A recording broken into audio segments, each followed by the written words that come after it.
Здравствуйте! В эфире Пятого канала информационная программа «Новости», в студии Татьяна Маннова. Сегодня в выпуске. Тематическая программа у закладного камня, церемония награждения за заслуги перед Интой и праздничный концерт. В округе проходят мероприятия, посвященные Дню города.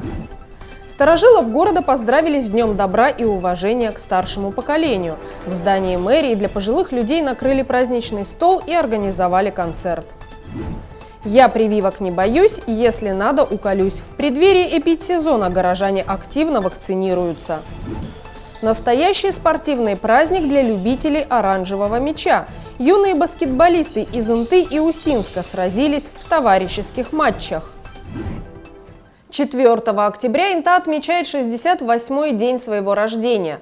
Традиционно в нашем округе проходит череда тематических и торжественных мероприятий, приуроченных к этому праздничному событию. Отсюда начиналась Инта. Открыватели интинского угольного месторождения и несколько поколений интинцев создали на месте ГУЛАГа красивый и молодой город – золотое сердце Республики Коми. Уважаемые интинцы!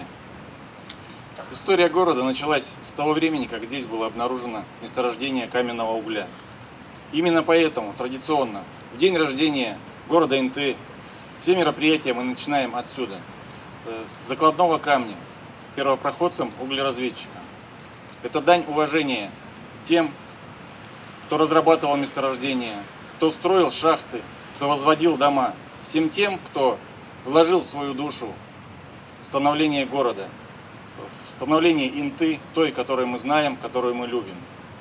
Огромная благодарность старожилам, а молодежи завет – беречь свою малую родину. С праздником интинцев! Главные гости праздника – это ветераны. Люди, благодаря труду которых строилось Приполярье. Они своими глазами видели еще совсем юную Инту. Молодой город вместе с ними рос и развивался. Сегодня действительно, наверное, особенный день. Такой солнечный, замечательный. И нам всем сегодня 68 лет. И на ум приходят такие вот замечательные слова. Растаяв шахты на 2000 версте, в далекой от Москвы полярной зоне, мой город северный на вечной мерзлоте стоит и звезды держит на ладонях. По традиции ежегодно в сквере в честь дня рождения города собирается и интинская молодежь. За ними будущее Инты. Именно нынешним школьникам и студентам предстоит продолжить дело основателей города. Ребята пообещали с честью выполнить эту задачу. Их труд будет направлен на благо нашего города и республики. Молодое поколение Инты чтим память с сильным духом людей, построивших наш любимый город 68 лет назад. Они, несмотря на личную трагедию, на тяжелейшие условия жизни, смогли сохранить светлое чувство надежды и воплотить его, построив город. Инта прошла большой и славный путь от лагерного поселка до золотого сердца Коми, духовного центра нашей республики. Инта – мечта людей о счастливой, мирной и творческой жизни. Мы, юные интинцы, также стремимся к успеху, приумножаем свои знания, верим в свои силы и готовы действовать, чтобы у нашего уникального города было замечательное будущее. Время ставит новые задачи, требует неординарных решений, и мы готовы действовать решительно. День города сближает всех интинцев, независимо от возраста, профессии, социального положения. Мы связаны с Интой крепкими узами. В завершении тематической программы, посвященной Дню рождения города, присутствующих пригласили возложить цветы к закладному камню и тем самым почтить память первооткрывателей Инты. «Мои года, мое богатство» – эти слова из песни отлично характеризуют праздник, который отмечается на международном уровне в первый день октября – День пожилого человека. Традиционно в честь праздника и Дня города руководство округа провело встречу со старожилами Инты.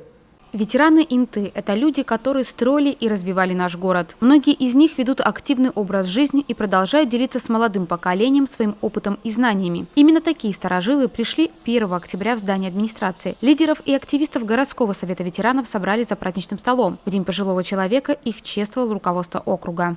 Дорогие наши ветераны, как я уже сказала в начале, цвет нашего города.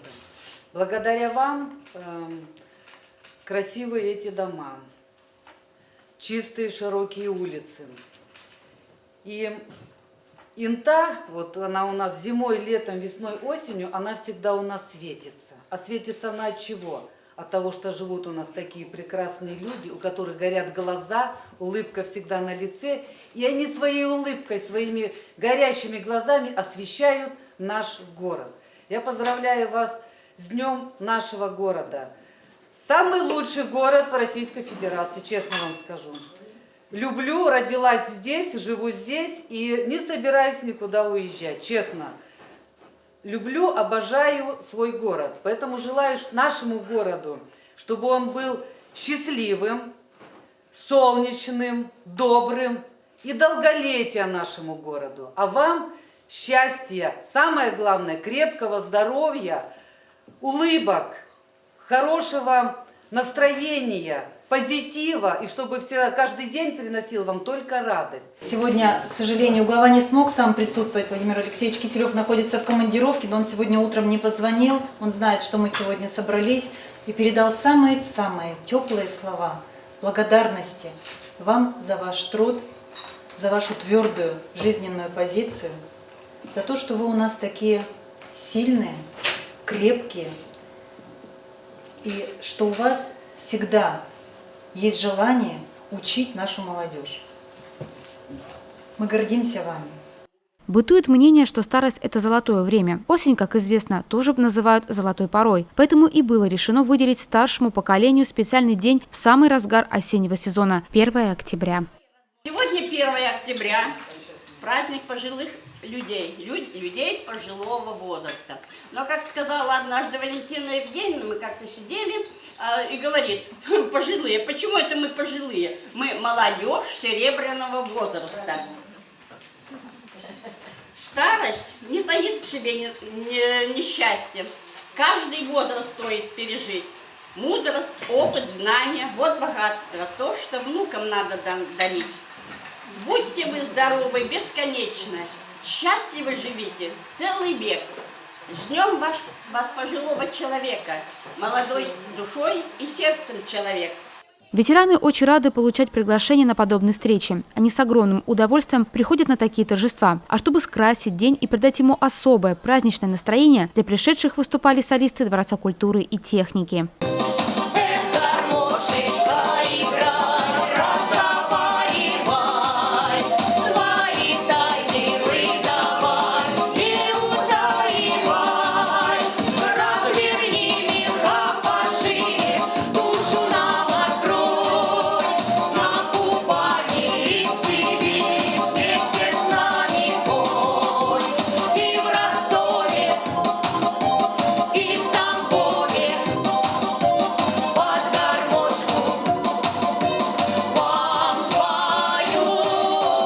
Подобные встречи проходят регулярно. В следующий раз ветераны города соберутся за праздничным столом в преддверии Нового года. Дом культуры «Октябрь» вот уже 17 лет активно сотрудничает с Интинским домом-интернатом для престарелых и инвалидов. Для его подопечных регулярно проводятся самые разные мероприятия. В преддверии Дня города и Дня пожилого человека в социальном учреждении прошел праздничный концерт. На территории дома-интерната обустроена уличная площадка с беседкой. Ее часто используют для прогулок, нередко здесь же проводят концерты и праздничные программы. В 2020 году, когда началась пандемия, мы были закрыты. И в этот год у нас как раз был юбилей учреждения, 15 лет. И министерство нам сделало такой подарок, значит, облагородить территорию, на что мы вот поставили беседку, качели садовые, чтобы, опять же, не выходить за территорию учреждения, быть все время вместе. Вот. Также хочу поблагодарить Дом культуры «Октябрь». Они нас никогда не бросали, даже в трудное время, когда мы были в закрытом режиме. Они для нас устраивали концерты онлайн. Вот. И потрясающий концерт они подготовили тоже так же к нашему юбилею. Вот. Что приятно было, это то, что его можно было несколько раз посмотреть. Дружба двух учреждений Дома престарелых и ДК «Октябрь» зародилась давно. Артисты – частые гости социального учреждения. Их здесь принимают с особой теплотой и всегда рады видеть. Но Дом престарелых существует 17 лет. Мы стараемся каждый год по всем праздникам поздравлять жителей Дома престарелых. Праздники бывают разные, тематические. Мы всегда приходим в наш Дом культуры, наши артисты дают концерты. Даже бывают и с игровыми программами. Вот сегодня в преддверии 1 октября, День пожилого человека и Дня города. Мы пришли поздравить жителей с праздником, повеселее жизнь им сделать. С наступающими праздниками подопечных дома-интерната поздравили депутаты Совета округа Елена Зайцева и Андрей Лавриненко. Они вручили подарки, в том числе от народного избранника Виталия Ладыгина. Сегодня мы собрались в преддверии Дня пожилого человека и Дня города. Без привлечения хочу сказать, что город Инта, по моему мнению, наверное и по вашему, да, один из самых красивейших городов России и Республики Коми. Кого-то занесла сюда судьба, кто-то здесь родился, но мы все его любим. Хочу поздравить вас с праздником, пожелать здоровья. С праздником вам всех, чтобы вы всегда улыбались, чтобы настроение ваше всегда было самое лучшее. Пироги вам, чай попьете с праздничком. Почти 80% всех подопечных дома престарелых – это жители не из Инты. Здесь проживают люди из Печоры, Ухты, Сыктывкара, Воркуты и других районов Республики Коми. На сегодняшний день коечная мощность у нас наполнена. У нас проживает 30 человек, 30 получателей социальных услуг. Значит, женщины старше 55 лет, мужчины старше 60, инвалиды первой и второй группы, которые не могут полностью за собой осуществлять уход, ну или частично. Проживают здесь и получают социальные услуги медицинского и социального характера. К сожалению, не все жители дома-интерната по состоянию здоровья смогли выйти на улицу и насладиться концертной программой, которую специально для них провели артисты Дома культуры «Октябрь». Солисты Дома культуры «Октябрь» Андрей Семенов, Андрей Федорко, Никонова Светлана споют песни и приглашенная участница Галина Алексеева будут петь. Среди просторов северной земли, где 300 дней в году зима и холод, над снежной тундрой яркие огни, как звезды разбросал шахтерский город. Он так прекрасен в зареве огней и в переливах северных сияний, в осенней дымке солнечных аллей, в орнаменте красивых светлых зданий. Инта, звезды в озерах Инта, в зимних узорах Инта, наша с тобой Инта. Инту посетил министр национальной политики Республики Коми Роман Носков. В рамках рабочего визита в Приполярье он провел ряд встреч, побывал в Краеведческом музее, библиотеке и Центре национальных культур, который отмечает в этом году 25-летний юбилей. В Центре национальных культур министров встречали представители обществ, которые функционируют на базе ЦНК. Гостеприимные коми, украинцы, марийцы, татары собрались за одним столом, чтобы задать министру интересующие вопросы, обсудить насущные проблемы. Роман Носков рассказал о реализации государственной программы национальной политики, которая включает в себя разные направления.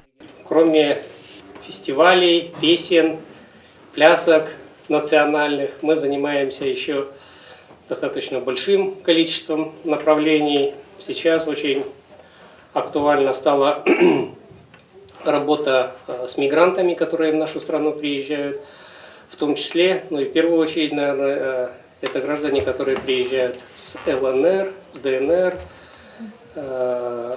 с других каких-то областей Украины. В нашу задачу входит адаптация мигрантов нашей республики. Мы совместно работаем с миграционным управлением Министерства внутренних дел нашей республики.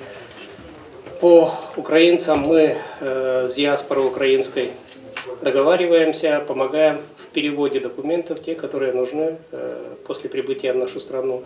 Это, как правило, паспорта, это свидетельство о рождении, это свидетельство о браке, то есть те документы, которые нужны для того, чтобы первую какую-то помощь людям можно было получить. Еще, ну и для достижения этих целей, для реализации у нас создан Центр адаптации мигрантов при Доме дружбы народов. На базе Интинского дома дружбы народов функционирует 8 национально-культурных обществ, которые бережно хранят традиции своих предков, знакомят интинцев с народными обычаями, обрядами и языками. Большинство мероприятий проводится на местном уровне, а председателям НКО хотелось бы выезжать за пределы города, обмениваться опытом и и наладить тесное сотрудничество с автономиями в других городах и районах. Наши все председатели всегда ездили на какие-то курсы, встречи, вот автономии устраивали. Сейчас как-то это немножечко стихло, и поэтому мы, получается, последние лет 10, наверное, в собственном соку. Именно председатели автономии? Да, именно председатели автономии. Вот у нас Евгения Александровна, она очень много выезжала в Йошкар-Олу. Нет, я уже давно не выезжаю. Нет, 3 съезда, раньше-то выезжала. И когда ездили, когда приезжали оттуда, естественно, с новыми ощущениями, с новыми какими-то идеями приезжали, и вот это воплощали. Сейчас вот такое ощущение, что мы немножечко вот сами в себе, да, у нас замечательное общество национально-культурное, они такие замечательные мероприятия проводят, такие, и они так сплотились друг с другом все, то есть вот прямо действительно такой прям очень хороший, теплый дом дружбы у нас в городе. Но как-то вот выезжали именно представители автономии всех, да, одновременно, получается, или к своим автономиям? Именно к своим, да, именно к своим.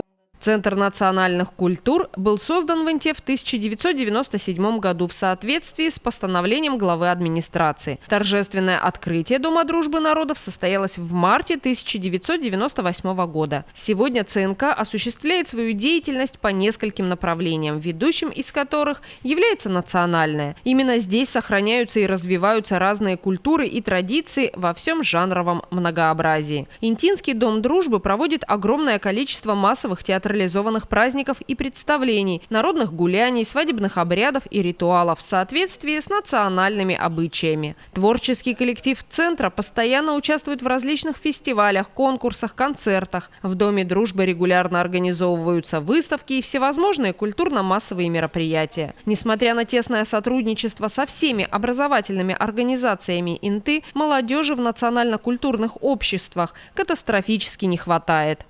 Центр национальной культуры, который мы сегодня посетили, вот тут я на самом деле впервые.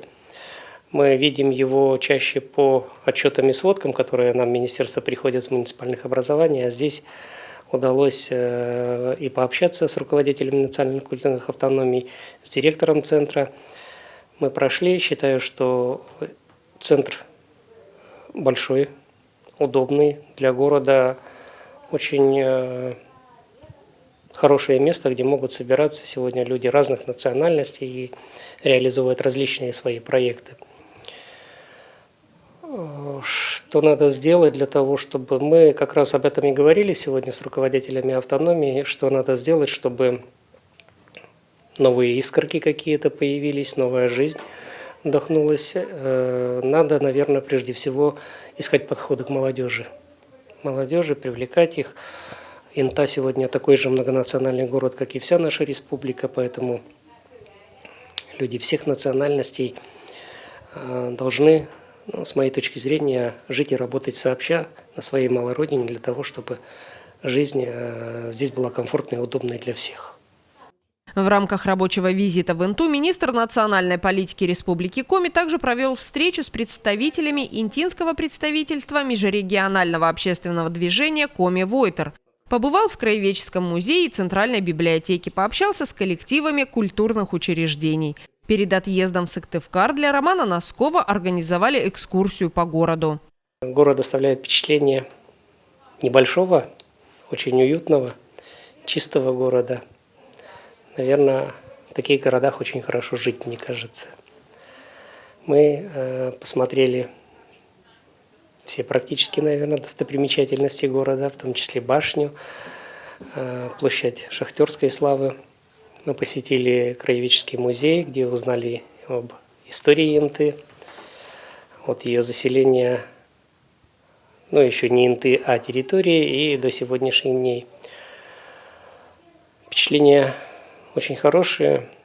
Министр национальной политики Республики Коми провел в Инте 1 день. Программа рабочего визита в Приполярье была насыщенной. Совершенно бесплатно и без предварительной записи медики приглашают горожан на вакцинацию. В воскресенье прививку от гриппа можно было сделать в Центре национальных культур, на базе которого развернулся мобильный прививочный пункт. Для тех, кто дорожит своим здоровьем и заботится о нем, создали максимально комфортные условия. Перед вакцинацией нужно заполнить согласие на прививку и ответить на несколько вопросов. Медик спрашивает, как себя чувствует пациент, нет ли у него аллергии на куриный белок и делал ли раньше прививки от гриппа. После этого человека отправляют на укол. Желающих обезопасить себя от гриппа достаточно много. Люди понимают, что вакцинация является наиболее дешевым, эффективным и безопасным способом сохранить здоровье в период эпидемии гриппа. От гриппа уже делаю очень давно. От ковида делала 3 уже. Ну, как положено. Вот сейчас надо будет опять делать ревакцинацию. А так каждый год давно от гриппа делаю уже. Легко переносите прививки? Легко. Ну, там бывает где-то местные немножко, а так никаких проблем никогда. И мне кажется, что потом меньше болею просто вот этим простудным, поэтому стараюсь делать. Эти года последние постоянно здесь на площади делали, мы старались с мужем быстренько раз и пройти. А то я ходила в поликлинику, там столько народу, а тут я пою, это самое, девчата сказали, что здесь будет, ну и я пришла. Мы приняли решение не выставлять машину на площади, потому что это неудобно как для людей, которые прививаются, так и для медицинских работников. Условия в машине не очень, тесно, в полный рост не встать. Поэтому нам любезно предоставили помещение в Центре национальных культур, за что огромное спасибо и руководителю, и всем организаторам. Население откликнулось, несмотря на то, что мы приняли вот это вот решение организационное буквально 3 дня назад, в четверг, и активность радует. Активность населения радует, информацию они услышали и по 5 каналу, и отслеживают наши новости в группе ВКонтакте, приходят люди и вакцинируются, заботятся о своем здоровье. Ну и насколько я вижу из приходящих сегодня сюда, приходят не первый раз, вакцинируются не первый раз и не первый год, вакцинируются ежегодно и отмечают, что заболевание протекает легче с вакциной, с прививкой, либо вообще не болеют.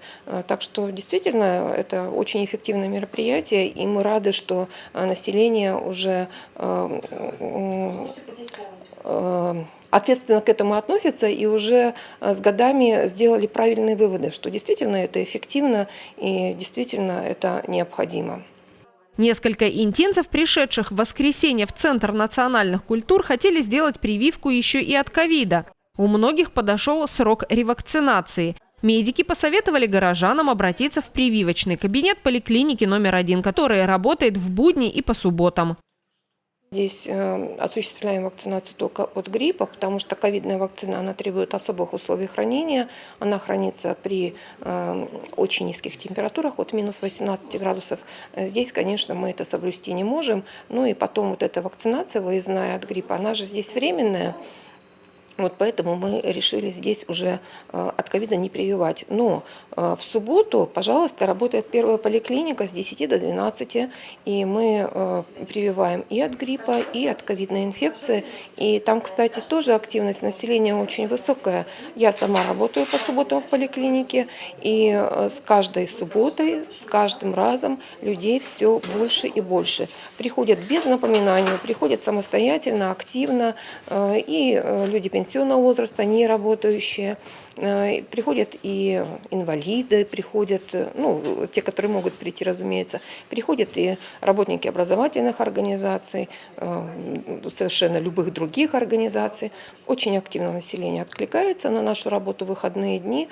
Это хочу отметить как плюс. И в нашей работе, и в организационной работе руководителей, кстати говоря, руководителей предприятий, которые мотивируют своих сотрудников к вакцинации.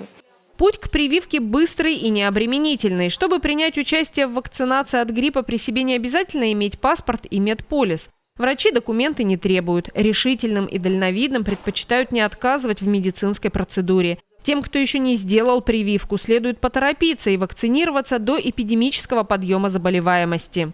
По срокам вакцинации от гриппа определен срок главным государственным санитарным врачом России 1 декабря.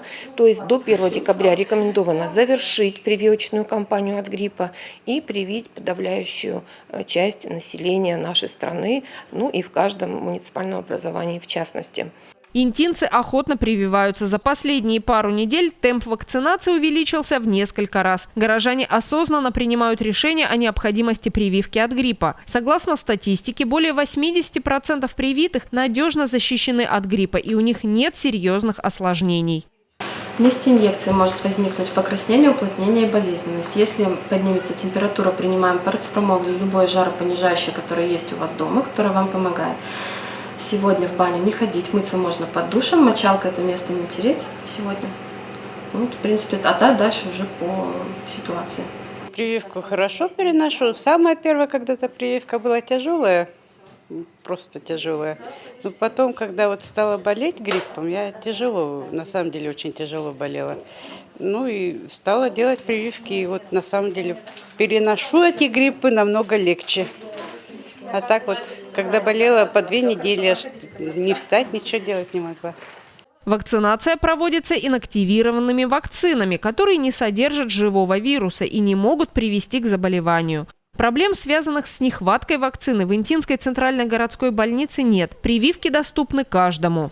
Вакцины достаточно, более того, мы ее получаем регулярно, то есть мы получили ее не сразу, всю нашу потребность, а получаем постепенно, для того, чтобы не перезагрузились наши холодильники, для того, чтобы мы расходовали ее постепенно.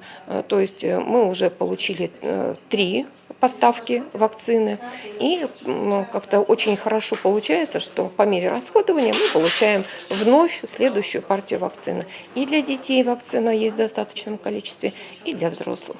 Сейчас в Республике Коми отмечается рост заболеваемости ОРВИ. По данным Центра гигиены и эпидемиологии, в материалах больных пациентов определяются респираторные вирусы негриппозной этиологии. Специалисты уверены, что своевременная вакцинация – лучшая мера по предотвращению возможных эпидемий. Скорость, меткость и желание переиграть соперника. В Инте прошли матчевые встречи по баскетболу среди юношеских команд 2005-2009 годов рождения. Оценить свои возможности и силы интинских спортсменов смогли ребята из Усинска, которые провели в Приполярье 2 дня. Борьба была интересной и захватывающей. Игры проходили на базе спортивной школы «Юность». Несмотря на то, что матчи товарищеские, команды баскетболистов по-настоящему сражались за звание сильнейших. Участники демонстрировали боевой дух на протяжении всех матчей. В качестве судей выступили тренеры ребят. Первый день закончился среди мальчишек 2008-2009 годов рождения со счетом 45-48 в пользу Усинска. Среди команд старшей возрастной группы победу одержала Инта со счетом 63-57. Ну, с Интой мы знакомы первый раз, играем тут тоже в этом городе первый раз. Соперник достойный, хорошо играем. Хорошо сыграли, победили 2 раза. Сегодня еще планируем 2 раза победить. Они часто промахиваются и прямо из-под кольца не забивают. То есть вот им бы бросок из-под кольца бы подтянуть, тогда хорошо играть будет. Большинство, если там будут забивать из-под кольца, то команда хорошая будет. В баскетбольном клубе «Факел» Усинской спортивной школы довольно уверенные в себе мальчишки. Большинство ребят уже давно занимаются баскетболом. Жители нефтяной столицы Коми любят этот вид спорта. Он популярен в Усинске. Сам занимаюсь я около 5 лет. Команда сыграна достаточно хорошо. Ну, что бы я бы потянул в нашей команде, так это бы, думаю, защиту. Чтобы они просто вообще не забивали. Ну, хорошая такая защита. Я бы это потянул. Силы всех команд практически равные. Каждый период непредсказуем. Кто больше отправит мячей в кольцо и решит судьбу встречи, угадать сложно. Ребята старались не допускать ошибок во время матчей. Чтобы одержать победу, боролись все без исключения. Наша команда тренируется почти каждый день. Команда соперников очень сильная и слаженно, хорошо играют. И против них сложно играть. А в чем их сила? Ну, вообще в слаженности их. Они очень слаженно играют. Юные баскетболисты подарили незабываемые эмоции интинским зрителям и поклонникам этого вида спорта. На протяжении 2 дней в спортивной школе «Юность» болельщики внимательно следили за матчами и поддерживали парней. Наша школа представлена 5 игроками на данных соревнованиях. Товарищеская встреча. Пришли поболеть, посмотреть. Очень интересно, так как ребята иногородние приехали, посмотреть уровень, сравнить с нашим. У нас уровень баскетбола, как всегда, на хорошем уровне. То есть Юрий Кистусович нас тренирует достойно. Ребята, все игры конкурентные, так скажем. Где-то побеждаем, где-то чуть проигрываем, то есть тем самым подогревая интерес на самом деле. То есть вчера, насколько я помню, 2 выиграли, 2 проиграли. То есть очень интересно. По настрою команд товарищеские встречи ничем не отличались от настоящих соревнований. Юные баскетболисты провели все матчи на одном дыхании и порадовали любителей оранжевого мяча. Это все, о чем мы хотели рассказать вам сегодня. Смотрите новости на 5 канале и будьте в курсе значимых событий НТ. Всего доброго и до свидания.